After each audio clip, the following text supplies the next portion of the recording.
Hello students, heat transfer में जो heat conduction हम डिस्कस कर रहे थे उसका ये नेक्स्ट लेक्चर है और आज हम बात करने वाले हैं स्फेरिकल एंड सिलिंड्रिकल कंडक्शन के बारे में। स्फेरिकल एंड सिलिंड्रिकल कंडक्शन के कुछ प्रॉब्लम्स जेईई मेन में अपीयर हुए हैं पास्ट ईयर्स में और छोटे छोटे सवाल रहते हैं, बट इसे एक बार अच्छे से समझ लेना ज़रूरी है। तो आई एम वेरी कॉन्फिडेंट कि अगर आज आप इस पूरे पोर्शन को अच्छे से देखते हैं और समझने की कोशिश करते हैं तो this is going to benefit you a lot. चलिए, तो ये सिलिंड्रिकल कंडक्शन क्या होता है समझते हैं। मान लीजिए हमारे पास एक सिलेंडर है, ये एक सिलेंडर है, this one is a cylinder and this is the hollow portion. Inner radius है R1, मैं स्मॉल r से डिनोट कर देता हूँ बिकॉज मैं कैपिटल R यूज़ करूँगा रेजिस्टेंस के लिए, थर्मल रेजिस्टेंस को लिखने के लिए। तो ये जो सिलेंडर है इसका इनर रेडियस आप मान लीजिए कि है R1 और आउटर रेडियस को मान लीजिए है R2। ठीक है भाई। तो सिलिंड्रिकल कंडक्शन का क्या मतलब है? अगर मैं इसके इनर सरफेस को एक टेम्परेचर पे मेंटेन कर दूं और आउटर पूरे सरफेस को एक दूसरे टेम्परेचर पे मेंटेन कर दूं, मतलब इनर पूरा सरफेस एक टेम्परेचर पे है और आउटर पूरा सरफेस एक दूसरे टेम्परेचर पे है, तो इन दैट केस, क्योंकि आप जानते हैं कि हीट का फ्लो कैसे होता है, हीट का फ्लो हमेशा हायर टेम्परेचर से लोअर टेम्परेचर सरफेस की तरफ होता है, हायर टेम्परेचर साइड से लोअर टेम्परेचर साइड की तरफ होता है, and heat flows always perpendicular to the surface which is at a fix temperature, that is isotherm. तो ये जो पूरा सरफेस है वो एक टेम्परेचर पे है और आउटर पूरा सरफेस एक टेम्परेचर पे है, तो सरफेस के परपेंडिकुलर हीट जाएगा तो it will go in radial outward direction. Outward क्यों बोल रहा हूँ? क्योंकि मैंने T1 को ज़्यादा माना है T2 से। अगर T2 ज़्यादा होता T1 से तो रेडियली इनवर्ड होता, लेकिन दोनों ही केस में या तो आउटवर्ड हो या तो इनवर्ड हो, आप देख रहे हैं कि हीट का जो ट्रांसफ़र है वो रेडियल डायरेक्शन में हो रहा है। तो इस तरीके के हीट कंडक्शन को हम सिलिंड्रिकल कंडक्शन कहते हैं। अब यहाँ पे अगर मुझे हीट ट्रांसफ़र का रेट निकालना हो या कैसे टेम्परेचर बदल रहा है क्रॉस द सेक्शन ये जानना हो, तो उसके लिए हमें एक बार थर्मल रेजिस्टेंस को याद करना होगा।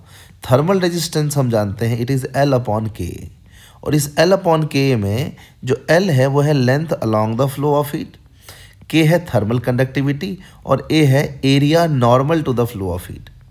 तो अब इसमें अगर आप थर्मल रेजिस्टेंस लिखने की सोचेंगे तो एक बार आपको लगेगा कि ठीक तो है, हीट ऐसे जा रहा है, तो ये जो डिस्टेंस है ये जो है ये हमारा लेंथ हो गया along the flow of heat, that is R2 - R1। कोई दिक्कत नहीं, तो आपने थर्मल रेजिस्टेंस लिखना शुरू किया, आपने लिखा R2 - R1। Thermal conductivity material का K है तो K लिख दिया। अब बात आई कि एरिया क्या लिखें। तब सोचो हीट जो फ्लो हो रहा है ना वो normal to this curved surface हो रहा है, ये जो कर्व्ड सरफेस है इसके नॉर्मल फ्लो हो रहा है, और कर्व्ड सरफेस एरिया इनर का अलग है और आउटर का अलग है। तो कर्व्ड सरफेस एरिया जब आप लिखने जाएंगे तो आप सोचेंगे भाई कहाँ का लिखूँ, इनर का कर्व्ड सरफेस एरिया अलग है, आउटर का कर्व्ड सरफेस एरिया अलग है। जैसे अगर इस सिलेंडर का लेंथ मान लेते हैं कि L है, आपके समझने के लिए मान लेते हैं इसका लेंथ L है, तो इनर जो सरफेस है, जो हमारा इनर सरफेस है, इस इनर सरफेस का जो सरफेस एरिया है दैट इज़ 2πr1L, और आउटर सरफेस का जो सरफेस एरिया है that is 2πr2L, curve surface का एरिया। मैं क्यों निकाल रहा हूँ ये? क्योंकि हमें एरिया कौन सा लेना है, normal to the flow of heat. तो हीट तो कर्व्ड सरफेस के ही परपेंडिकुलर फ्लो कर रहा है ना, इस सरफेस के परपेंडिकुलर फ्लो कर रहा है ना। तो इनर का अलग है 2πr1L, आउटर का अलग है 2πr2L, और बीच में तो ये बहुत सारे सेक्शन को क्रॉस करता जा रहा है, सब का एरिया अलग अलग है। So there is a problem in writing the thermal resistance. तो मैंने आपको बताया है जब भी ये सब चीज़ वेरी कर रहा होगा तो हम एक ऐसा सेक्शन लेंगे, एक ऐसा एलिमेंट लेंगे जिसमें ये सब चीज़ वैसा ही हो जैसा हमें लेना है। तो क्योंकि एरिया बदल रहा है तो हमने क्या किया, एक ऐसा कर्व्ड सरफेस लिया जिसका इनर और आउटर का एरिया सेम है, और ये बहुत ईजिली किया जा सकता है। कैसे? अगर मैं इस सिलेंडर का ये क्रॉस सेक्शन है, ये जो सिलेंडर है इसका ये क्रॉस सेक्शन है, आउटर का रेडियस है R2, इनर का रेडियस है R1। मैंने यहाँ से x दूरी पर मैंने एक स्ट्रिप लिया, एक शेल लिया, सिलेंड्रिकल शेल लिया, और इसका थर्मल रेजिस्टेंस लिखना स्टार्ट किया। सोचा कि इसका थर्मल रेजिस्टेंस लिखते हैं, चलो भाई। इसका थर्मल रेजिस्टेंस लिखते हैं। तो थर्मल रेजिस्टेंस क्या लिखूंगा भाई, ये जो हमारा स्ट्रिप है, इस स्ट्रिप में जो हीट का फ्लो है वो रेडियल डायरेक्शन में तो हो रहा है, एक्स पे जाके dx लिया था, तो लेंथ तो dx हो गया, length along the flow of heat, है ना, हीट इधर ही फ्लो हो रहा है, तो length along the flow of heat क्या होगा, dx बाई के इनटू कर्व्ड सरफेस एरिया। इसका अगर रेडियस x है तो ये कर्व्ड सरफेस का एरिया क्या होगा, रेडियस x है तो 2 x into L, 2 x into L, यहाँ पे एक l छूट गया है, 2 x इंटू एल, ये हमारा कर्व्ड सरफेस एरिया है जिसके परपेंडिकुलर हीट का फ्लो हो रहा है। तो dr आ गया, dx length along the flow of heat, k thermal conductivity 2 xl, it is the area perpendicular to the flow of heat. अब इसके आगे जितने भी थिन सिलेंडर्स हम लेंगे, all those thin cylinders will be in series. क्यों? क्योंकि series में क्या होता है, सारा का सारा हीट एक कंपोनेंट से दूसरे में ट्रेवल कर जाता है। तो इसके आगे अगर मैं एक दूसरा शेल लूँगा तो यहाँ से जो भी हीट निकल रहा है वो सारे हीट उस सेल को क्रॉस कर जाएंगे। तो इस तरीके से हम कह सकते हैं, ऐसे we can have infinite number of और very large number of cells, cylindrical cells, which will be consider to be in series. तो अगर सीरीज में होता है मतलब अगर ये सीरीज में है सेल्स, तो what will be thermal resistance, integration of this R1 plus R2 plus R3, यही तो होता है R इक्विवेलेंट इन सीरीज। तो dr का सम यानी dr का इंटीग्रेशन, तो उसको इंटीग्रेट कैसे करें भाई, तो यहाँ पे देखो फिर से l छूट गया है, तो dr ये था हमारा, ये हमारा dr था, इसको इंटीग्रेट करना है। तो जो कांस्टेंट टर्म है 2 kl उसको बाहर कर देते हैं, तो 2 kl बाहर कर दिया और बचा अंदर कितना 1/x dx, है ना, यहाँ देखो dx और यहाँ x है, तो यहाँ इसको लिख देते हैं, एक स्टेप और लिख देते हैं आपके लिए। तो 1/2 kl dx/x। अब ये कहाँ से कहाँ तक लेना है हमें ये लेना है R1 से लेकर R2 तक, R1 से लेकर R2 तक लेना है। तो यहाँ लिमिट ले लिया R1 से R2, तो dx/x का ln x, R1 से R2, तो हमारा रेजिस्टेंस कितना आ गया 1/2 kl ln R2/R1। तो this is the thermal resistance. अब एक बार थर्मल रेजिस्टेंस हमें मिल गया है तो अब हम हीट ट्रांसफ़र का रेट आसानी से निकाल सकते हैं, क्योंकि अगर मुझे ये पता है कि यहाँ और यहाँ का टेम्परेचर डिफरेंस है T1 माइनस T2, तो temperature difference by thermal resistance will be rate of heat transfer, that is dQ/dt। तो ईजिली निकाल सकते हैं। तो हमें थर्मल रेजिस्टेंस ही निकालना था मेन, ध्यान रखिए। ये थर्मल रेजिस्टेंस क्या आया, 1/2 kl ln R2/R1, बड़ा वाला रेडियस भाई छोटा वाला रेडियस। नाउ मान लीजिए फिर से मैंने सिलेंडर ड्रॉ किया, ध्यान से सुनना, एक एक बात है ना, बहुत इंपॉर्टेंट बात है, बाद में फिर से मैं समराइज कर दूंगा सब चीज़ों को। तो ये था इनर रेडियस R1, ये आउटर रेडियस R2। मैंने सोचा कि can we determine temperature of any arbitrary section which is at a radial distance R। तो यहाँ पे इसको फिर से मैंने टॉप व्यू में, क्रॉस सेक्शन व्यू में बना लिया। ये हमारा इनर सरफेस है, ये आउटर सरफेस है, और ये मैंने कोई भी बीच में सेक्शन लिया जिसका रेडियल डिस्टेंस R है। तो मैंने सोचा अगर ये टेम्परेचर T1 है, ये टेम्परेचर T2 है, और थर्मल रेजिस्टेंस है 1/2 kl ln R2/R1, तो यहाँ से यहाँ तक के लिए भी तो मैं वो काम कर सकता हूँ। मैं इसी को एक सिलेंडर मान लूँगा जिसका inner radius R1, outer radius R। तो मैं कैसे लिख सकता हूँ इसका टेम्परेचर, मैं ये सोचूंगा कि इसमें जो हीट ट्रांसफ़र का रेट है वही हीट ट्रांसफ़र का रेट इसमें भी होगा, क्योंकि हीट ट्रांसफ़र का रेट स्टेडी स्टेट में कांस्टेंट होता है। तो पहले मैं हीट ट्रांसफ़र का रेट लिख लेता हूँ T1 T2 से, तो यहाँ का T1 है, यहाँ का T2 है, तो टेम्परेचर डिफरेंस हो गया हमारा T1 माइनस T2। यहाँ लिखा मैंने हीट ट्रांसफ़र का rate T1 minus T2 divided by 2 kl, l हर जगह मैंने छोड़ दिया by mistake, just ignore it and please इस l को नहीं छोड़ सकते हम, ये छूट गया था। तो यहाँ से यहाँ तक का temperature difference T1 minus T2 divided by, है ना, 1/2 kl ln R2/R1, और यहाँ से यहाँ तक भी वही रेट ऑफ हीट ट्रांसफ़र है। तो यहाँ का टेम्परेचर T है, यहाँ का T1 है, तो T1 minus T by 1/2 kl ln final radius क्या होगा, अगर T1 से टी तक कंसिडर कर रहे हैं तो final radius will be R divided by initial radius is r1। तो ये हमने लिख लिया। इसको देख के आपको लग जाएगा कि जो टेम्परेचर का वेरिएशन है वो लॉगरिथमिक है, क्योंकि ये कांस्टेंट है, ये टेम्परेचर कांस्टेंट है, और इसमें देखो एक ln r ऊपर जो टर्म है ये वेरिएबल है, यानी t depends on r। How t depends on r? Logarithmically. तो टेम्परेचर r के साथ लॉगरिथमिकली डिक्रीज करेगा T1 से T2 तक, because T1 was at higher temperature in our assumption. ठीक है, तो कंक्लूजन ये है कि सिलेंड्रिकल कंडक्शन में जो थर्मल रेजिस्टेंस होता है वो होता है 1/2 पाई के L, where L is length of the cylinder, ln r2/r1 final radius divided by initial radius. और हीट ट्रांसफर कैसे निकालेंगे? Temperature difference divided by 1/2 pi के L ln final radius divide by initial radius. यहाँ से आपका heat transfer का rate आ जाएगा, और ये भी पता चल गया कि जो टेम्परेचर का वेरिएशन है वो लॉगरिथमिक होगा। सो टेम्परेचर प्रोफाइल इज लॉगरिथमिक।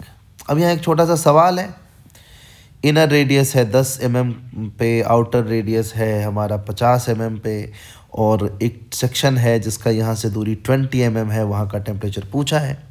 कोई बात नहीं, यहाँ से यहाँ तक का ही ट्रांसफर रेट लिख लेते हैं, 40 - t डिवाइडेड बाई 1/2 पाई के एल। हर जगह मैंने एल छोड़ दिया है ना। तो यहाँ पे यहाँ क्या होगा, यहाँ से यहाँ तक 40 - t बाई 1/2 पाई के L ln r2 that is 20/r1 that is 10। तो ln 20/10 यानी ln 2 आ गया। और यहाँ से यहाँ तक लिख सकते हैं 40 - 10 1/2 पाई के एल, लेंथ तो सेम ही है सिलेंडर का, ये मान लो length of the cylinder is L, वो कट कैंसिल ही होने वाला है। ठीक है, 1/2 पाई के L ln r2 final radius है 50 और इनिशियल रेडियस है 10, तो 50/10 ln 5 आ गया। ये 30 हो गया, ये पूरा पार्ट कट गया, तो 30, ये ln 2 उधर चला गया, ln 2/ln 5। तो 40 - t इज 30 ln 2/ln 5, तो t विल बी 40 - दिस, और इसको आप सॉल्व करेंगे तो temperature you will get around 27 degree centigrade. तो मुझे नहीं लगता है कि ये कोई बहुत डिफ़िकल्ट चीज़ है। हाँ, इसका डेरिवेशन करना, विजुलाइज करना थोड़ा डिफ़िकल्ट लग सकता है, लेकिन एक बार आपको रिजल्ट मिल गया then you can easily do any problem of cylindrical heat conduction. ठीक है, तो कोई डाउट हो तो आप मुझे ज़रूर बताइए, है ना। आई होप कि आपको समझ आ गया होगा। आगे चलते हैं स्फेरिकल कंडक्शन पे। जैसे सिलेंडर में हमने इनर सरफेस को T1 पे, आउटर सरफेस को T2 पे मेंटेन किया था, वैसे सिलेंडर ये स्फेयर में भी इनर T1 पे और आउटर को मैंने T2 पे मेंटेन किया, और फिर से मान लिया कि T1 is greater than T2। तब क्योंकि ये पूरा स्फेरिकल सरफेस T1 पे है और ये पूरा स्फेरिकल सरफेस T2 पे है, तो आपको पता है हीट ट्रांसफर कैसे होता है? Perpendicular to the constant temperature surface, यानी परपेंडिकुलर टू आइसोथर्म। तो यहाँ जो आइसोथर्म है वो क्या है? स्फेरिकल सरफेस है ना। आइसोथर्म मैंने बताया है पिछले वाले लेक्चर्स में, है ना, आप उसे भी ज़रूर देखिए। आइसोथर्म अगर वो आप नहीं देखेंगे तो फिर आपको ये भी अच्छे से समझ नहीं आएगा। Isotherm is spherical, isotherm is spherical surface. यहाँ लिख सकता हूँ isotherms are, because there are many isotherms, infinite number of isotherms will be there. कैसे इनफाइनाइट नंबर ऑफ आइसोथर्म्स? बहुत सारे स्फेरिकल सरफेस हम एज्यूम कर सकते हैं R1 से R2 के बीच में, है ना। ये इनर रेडियस मान लो R1, ये आउटर रेडियस मान लो R2। ठीक है, चलो भाई, तो स्फेरिकल कंडक्शन में हम ये समझ गए कि अगर इनर सरफेस का टेम्परेचर है T1, आउटर सरफेस का टेम्परेचर है T2 और T1 ज़्यादा है T2 से, तो रेडियल डायरेक्शन में फिर से हीट का फ्लो होगा, because heat flow occur perpendicular to isotherm. And isotherm क्या है? जितने सारे आप स्फेरिकल सरफेस ड्रॉ कर सकते हो ड्रॉ कर लो। These all surfaces are at a fix temperature called isotherm. यहाँ पे भी हमारे लिए यही दिक्कत है। Length along the flow of heat लिखने में कोई दिक्कत नहीं था, R2 - R1 कर देते। थर्मल कंडक्टिविटी लिखने में कोई दिक्कत नहीं था, लेकिन area normal to the flow of heat ये बदल रहा है लगातार। क्या है ये एरिया? स्फेरिकल सरफेस का एरिया। तो फिर से हमें वही करना पड़ा, हमें x पे जाकर एक dx लेना पड़ा। Inner radius R1, outer radius R2, x पे जाके एक dx का स्फेरिकल शेल लिया, और उस स्फेरिकल सेल का थर्मल रेजिस्टेंस लिखा, क्या लिखेंगे, डी आर, छोटा सा रेजिस्टेंस है D R. Length along the flow, flow तो किधर हो रहा है, रेडियल डायरेक्शन में ही ना, तो ये जो डी एक्स है वही तो लेंथ है अलोंग द फ्लो, तो length along the flow is D X by K, D X by K into A, L by K A कौन सा, area normal to the flow of heat. तो इसका ये जो शेल है इसका सरफेस का एरिया क्या होगा, अगर इसका रेडियस एक्स है तो जो स्फेरिकल सेल है इसका सरफेस का एरिया क्या होगा, 4 पाई एक्स स्क्वायर होगा। हम जानते हैं surface area of a sphere, अगर उसका रेडियस एक्स है तो 4 पाई एक्स स्क्वायर ही होगा। तो डी आर आ गया हमारा। All spherical shells are in series, फिर से वही बात, जैसे सिलिंड्रिकल सेल सीरीज में थे वैसे यहाँ सारे स्फेरिकल सेल सीरीज में है, 1 बाई 1, एक के बाद दूसरा, सब में हीट वही वाला हीट फ्लो होगा, तो सब सीरीज में है। तो सीरीज में कैसे निकालेंगे, फिर से इंटीग्रेट कर देंगे इसको, तो इंटीग्रेट करेंगे तो ये पार्ट इंटीग्रेट कर देना हमें भाई, तो 1 बाई 4 पाई के बाहर integration D X by x square, ये आएगा -1 बाई एक्स, इतना तो आप कर सकते हैं। और यहाँ भी हम लिमिट क्या लेंगे भाई एक्स का, R1 से लेकर R2, क्योंकि ये जो सेल्स हैं सेल हम यहाँ से मानना शुरू करेंगे, कहाँ तक मानेंगे, यहाँ तक, सबके रेजिस्टेंस को जोड़ना है, वही तो है इंटीग्रेशन डी आर। 1 बाई 2 पाई के 1 by R1 minus 1 by R2, ये कैसे आया, यहाँ लिमिट पुट करके, यहाँ माइनस का साइन है तो मैंने माइनस साइन हटाकर R1 पहले पुट कर दिया, तो ये आ गया हमारा थर्मल रेजिस्टेंस। मतलब conclusion is and what you remember is, spherical conduction का मतलब है इनर सरफेस एक टेम्परेचर पे, आउटर सरफेस एक टेम्परेचर पे, रेडियल डायरेक्शन में हीट का फ्लो। अगर इनर का रेडियस R1 है, आउटर का रेडियस R2 है, तो आपका थर्मल रेजिस्टेंस हो जाएगा 1 बाई 4 पाई के एल 1 बाई 4 पाई के 1 by R1 minus 1 by R2। इस बार पहले छोटा वाला रेडियस फिर बड़ा वाला रेडियस, क्यों, क्योंकि resistance can not be negative, resistance can not be negative. तो यहाँ का जो है R1 ये अगर बड़ा हो गया R2 से, this quantity will be negative. ध्यान रख लो, इससे तुम्हें याद रह जाएगा कि यहाँ पे 1 बाई छोटा वाला रेडियस माइनस 1 बाई बड़ा वाला रेडियस है ना। तो ये हमारा थर्मल रेजिस्टेंस आ गया। अब यहाँ भी रेट ऑफ हीट ट्रांसफर पूछा जा सकता है, तो फिर से temperature difference by total thermal resistance कर दो, हीट ट्रांसफर का रेट आ गया। इसके मदद से आप कोई मिडिल सेक्शन का, कोई इन बिटवीन कोई सेक्शन का जिसका कोई रेडियस जनरल R होगा, वहाँ का भी टेम्परेचर निकाल सकते हैं, है ना। अब जैसे देखो यहाँ पे मैंने फिर से ले लिया spherical shell, inner radius R1, outer radius R2, एक सेक्शन लिया R रेडियस पे जिसका टेम्परेचर T है। तो यहाँ से यहाँ तक का हीट ट्रांसफर का रेट कैसे लिखूंगा, temperature difference T1 minus T भाई, यहाँ से यहाँ तक का थर्मल रेजिस्टेंस कैसे लिखूंगा, 1 बाई 4 पाई के 1 अपॉन छोटा वाला रेडियस, भाई इस वाले के लिए छोटा वाला रेडियस R1 है तो 1 by R1 minus 1 by R, है ना, इसका बड़ा वाला रेडियस तो R ही है। और पूरे के लिए लिख लिया T1 माइनस T2, पूरे के लिए रेट ऑफ हीट ट्रांसफर लिख लिया और इसके बराबर कर दिया, क्यों, क्योंकि स्टेडी स्टेट में है ना, तो यहाँ से यहाँ तक का हीट ट्रांसफर का रेट और यहाँ से यहाँ तक का हीट ट्रांसफर का रेट तो बराबर ही होगा। तो T1 minus T by 1 by 4 पाई के 1 by R1 minus 1 by R, ठीक है, इक्वल टू, अब यहाँ पूरे के लिए कर लो T1 minus T2 by 1 by 4 पाई के 1 बाई R1 छोटा वाला माइनस 1 बाई R2 बड़ा वाला, ठीक है। यहाँ से T1 minus T2 by T2 minus T1 ये सब कट गया, 1 by R1 minus R by 1 by R1 minus 1 by R2। देखो ये कांस्टेंट है, ये कांस्टेंट है, यानी देख लो temperature depends on 1 by R, temperature depends on 1 by R, यानी कि टेम्परेचर का जो वेरिएशन है it is going to be hyperbolic.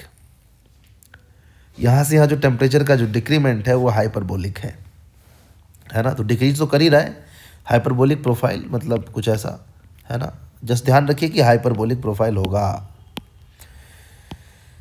आगे चलते हैं, फिर से इसमें एक सवाल, ऐसा ही सवाल, मान लो फिर से एक स्फेरिकल सेल है, इधर का रेडियस R है, यहाँ 2R रेडियस पे एक सेक्शन है और 4R आउटर रेडियस है। बोला कि यहाँ से यहाँ तक का टेम्परेचर डिफरेंस है डेल्टा T1, यहाँ से यहाँ तक का डेल्टा T2, तो fine delta T1 by delta T2। तो delta T1 by delta T2 क्या होगा, delta T1 by delta T2 will be, कैसे लिख दिया ये, चलो मैं आपके लिए करके दिखाता हूँ ये पूरा, by delta T1 upon 1 by 4 पाई के, मैं यहाँ से यहाँ तक का रेट ऑफ हीट ट्रांसफर लिख रहा हूँ 1/r छोटा वाला माइनस 1/, बड़ा वाला रेडियस। हो गया यहाँ से यहाँ तक का हीट ट्रांसफर रेट। अब यहाँ से यहाँ तक का देख रहा हूँ, तो इसके लिए छोटा वाला हो जाएगा 2r, इस वाले सेल के लिए छोटा वाला रेडियस हो जाएगा 2r और बड़ा वाला रेडियस हो जाएगा 4r। तो टेम्परेचर डिफरेंस तो डेल्टा T2 है 1/4 पाई के, छोटा वाला 1/2r, बड़ा वाला 1/4r। हो गया, यहाँ से सॉल्व कर लीजिए तो delta T1 by delta T2 ये तो कट ही जाएगा 1/2r, 1/r minus 1/2r will be 1/2r, और नीचे 1/2r minus 1/4r will be 1/4r। This is going to be 2, यह आएगा हमारा 2। तो मिल गया delta T1 by delta T2 is 2। तो समझ लो कुछ खास बात नहीं है। थर्मल रेजिस्टेंस ध्यान रखो, कैसे कैसे क्या हो रहा है उसको समझो, और ये आप अच्छे से तभी समझ पाएंगे जब इसके पहले जो कॉन्सेप्ट्स मैंने बताए हैं वो आप ढंग से देख लेंगे। तो आगे चलते हैं भाई। आज हमें यही 2 चीज़ डिस्कस करना था, क्योंकि मेरा एक इंटेंशन तो ये है कि मैं वीडियो को थोड़ा छोटा ही रखूँ। चलिए, ये 2-3 सवाल हैं जिसको मैं आपको बस डिस्कस कर रहा हूँ, क्वेश्चन बता रहा हूँ। You can solve these questions on your own. अगर नहीं हो पाता आपसे तो वेट करिए, जो नेक्स्ट मैं लेक्चर लाऊंगा उसमें इन्हीं कुछ बचे हुए सवालों को डिस्कस करूंगा और ये वाला पोर्शन हमारा ख़त्म हो जाएगा। हाँ, एक और इम्पॉर्टेंट चीज़ जो अभी तक मैंने नहीं बताया है, वो बताया नहीं है, फ्रीजिंग ऑफ लेक अभी नहीं बताया है। That too will be covered in the next lecture. हाँ, तो ये सवाल क्या है, हमारे पास एक फ्रस्टम ऑफ कोन है, ठीक है। इस कोन का एक हिस्सा है ये, है ना, फ्रस्टम है कोन का। यहाँ का रेडियस है a और यहाँ का रेडियस है b। ये पूरा सरफेस एक टेम्परेचर T1 पे मेंटेन्ड है, ये पूरा सरफेस एक दूसरे टेम्परेचर T2 पे मेंटेन्ड है। एक तो आपसे पूछा गया बताओ इसका थर्मल रेजिस्टेंस क्या है, थर्मल कंडक्टिविटी K मान लेना है ना। एक तो आपसे पूछा गया इसका थर्मल रेजिस्टेंस बताओ, और दूसरा यहाँ से x दूरी पे जो सेक्शन है उसका टेम्परेचर क्या होगा स्टेडी स्टेट में। समझ गए? एक ये सवाल है, एक ये सवाल है आपके सामने कि देख रहे हो ये क्या है, एक मतलब थिक डिस्क जैसा था उसको कट कर दिया, है ना। इनर रेडियस R1 दिया हुआ है, आउटर रेडियस R2 दिया हुआ है, थिकनेस यहाँ पे ये हाइट h दिया हुआ है, थिकनेस तो इसका R2 माइनस R1 हो जाएगा। थर्मल कंडक्टिविटी K है, थर्मल रेजिस्टेंस पूछा गया है। एग्जैक्टली सिमिलर सवाल जी एडवांस में आया हुआ है, लेकिन वहाँ पे इलेक्ट्रिकल रेजिस्टेंस की बात हो रही थी और मैंने आपको उसी सवाल को यहाँ पे थर्मल रेजिस्टेंस निकालने के लिए पूछ लिया है। तो कभी आ भी सकता है, कोई बहुत बड़ी बात नहीं है। तो इसीलिए आप इसको एक बार ट्राई करिएगा, नेक्स्ट क्लास में मैं इसको डिटेल में सॉल्व करके बताऊंगा। ये एक सवाल है, ये भी देख लो, ये क्या है, हमारे पास एक सिलिंड्रिकल रॉड है, यहाँ का टेम्परेचर है 100 डिग्री सेंटीग्रेड, यहाँ का टेम्परेचर है 20 डिग्री सेंटीग्रेड, इसका रेडियस है 1 मीटर, इसका लेंथ है 4 मीटर्स, और थर्मल कंडक्टिविटी रेडियल डायरेक्शन में ऐसे बदल रहा है K0R। K0 का वैल्यू न्यूमेरिकल वैल्यू 2 है, तो आप बोल सकते हैं thermal conductivity K varies with linear distance R as 2R और K0R, है ना, K0 इक्वल टू 2। तो आपसे पूछा क्या गया, find rate of heat transfer through cylinder. इस सिलेंडर से हीट ट्रांसफर का रेट क्या होगा। ये तो आप समझ ही रहे हैं कि ये पूरा एक टेम्परेचर पे है और ये पूरा एक टेम्परेचर पे है, हीट ट्रांसफ़र तो इधर ही होगा। तो आपको रेट ऑफ हीट ट्रांसफ़र बताना है और टेम्परेचर x के साथ कैसे वेरी करेगा ये भी बताना है। x हमारा यहाँ से मेजर किया हुआ दूरी है, तो आपको टेम्परेचर और x का ग्राफ बनाना है, टेम्परेचर प्रोफाइल ड्रॉ करना है और रेट ऑफ हीट ट्रांसफ़र बताना है। तो ये 3 सवाल और फ्रीजिंग ऑफ लेक ये मैं नेक्स्ट लेक्चर में कवर करूँगा और ये चैप्टर पूरी तरीके से ख़त्म हो जाएगा। No concepts will be remaining in heat conduction, है ना। तो आई होप आपको समझ आया होगा। अगर कहीं पे कॉम्प्लिकेशन कुछ लगा, कुछ दिक्कत लगा तो आप ज़रूर मुझे बताइए, है ना, so that I can help you. And please like and subscribe the channel, है ना। लाइक करो वीडियो को, चैनल को सब्सक्राइब कर दो, बिकॉज है ना बहुत ही डीमोटिवेटिंग लगता है कई बार जब आप मेहनत करके कोई वीडियो बना रहे हो और उस पर लाइक्स नहीं आए, उस पर व्यूज़ कम आए, है ना।